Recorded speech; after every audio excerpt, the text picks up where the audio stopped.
not supposed to be like that. This is a bag of shit.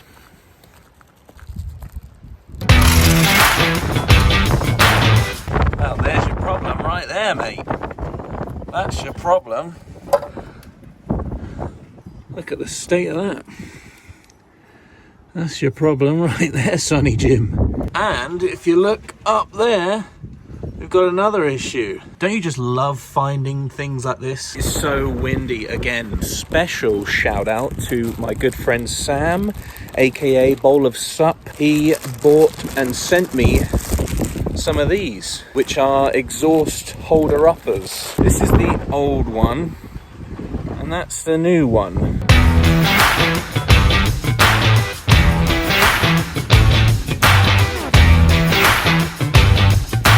That's that one. Now,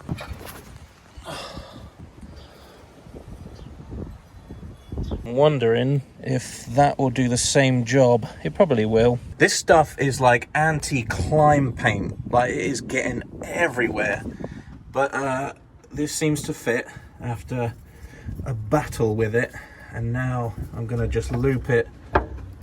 I'm gonna loop it onto here. There we go. That side is on. Hopefully I've done that right.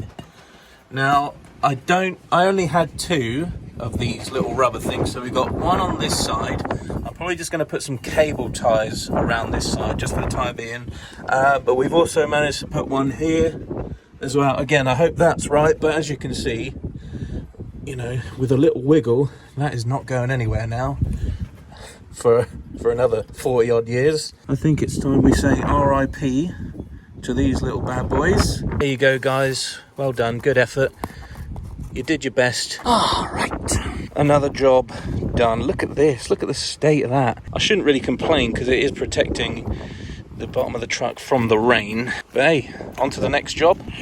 I just want to give another shout out to Corey Lape for sending me this amazing book. This is the Getting the Most from Your Rabbit. This book is so filled with little gems, just so jam-packed with just knowledge and information, just fun stuff. If you can get your hands on one of these, I really implore you to do that. It's so cool. For any Volkswagen Mark 1 owner, this is just amazing. Thank you, Corey, again for sending me that. I want to talk about drones. Now, I've had the DJI Mavic Pro, the first one when it came out, and this is the Air 2S. And a lot of people message me and ask me what drone I use and what to get. At the moment, because technology is advancing so much, it's the same as like the new phone. When the new iPhone comes out, you'll get it, and then the next one will come out. And there's not much of a difference between each model at this stage. It all depends on what you're using the drone for. To me, the drone is a tool. What I'm building is a video or a film. I look at this and I think, okay, how can I use this to help tell the story? If there's no restrictions and flight zones and stuff like that, I will use this, and you may have seen it in some of my videos. I'll use it to either set up an establishing shot. It's straight away, you know, where the location is, what time of day it is, etc., etc. Another example of where I would use a drone shot is a transition. You may have seen it on previous videos. If I'm going from, say, the Isle of Wight to somewhere else, maybe I'm going onto the mainland, a drone shot would really help to break up from point A to point B. You know, if you use the drone correctly, you can make it look as if, you know, you're heading in a certain direction, which kind of lets the audience know we're moving into a new space or a new time space or whatever. So I like to use a drone for that. I don't know why I keep picking it up. It's just there. At the beginning, when I first got a drone, and probably when I first got that one, I was like, oh, amazing. Let's just film as much as I can. which is great if you want to get as much experience with flying a drone, because at the beginning stage, it can be quite hard to pick up the controls and learn how to control it and stuff like that. I've seen some drone videos that are hours and hours long, and they're great for like putting your dog in front of if you need to nip out for a couple hours and you just put some drone footage on. They love it. But as a human being watching just a video full of drone shots, it's just not.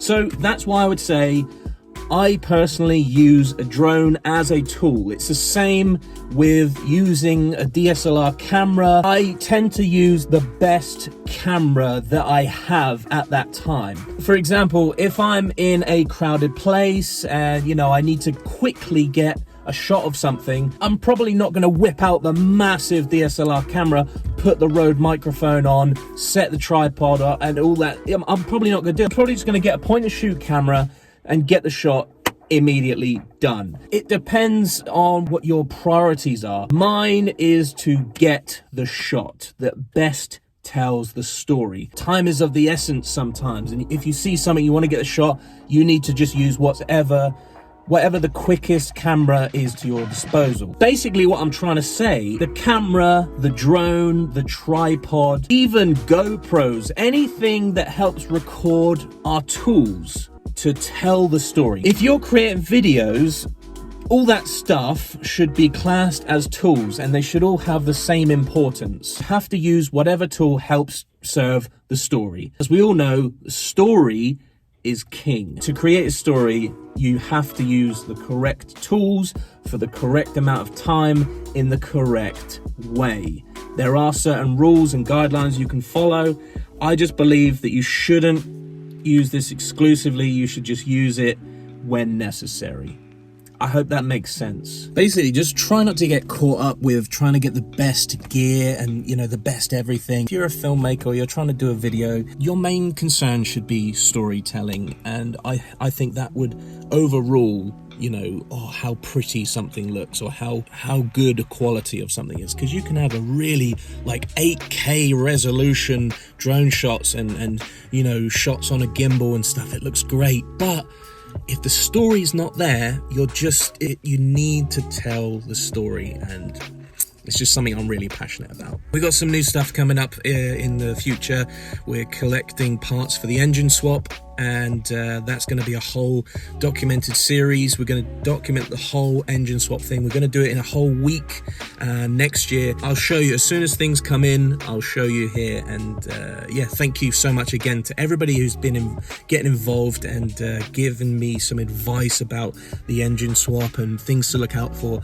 Really appreciate it. Thanks to everybody coming through saying they've got parts. It's very, very helpful, and anything to help keep costs down. As always, let me know in the comments below what you would like to see here on the channel.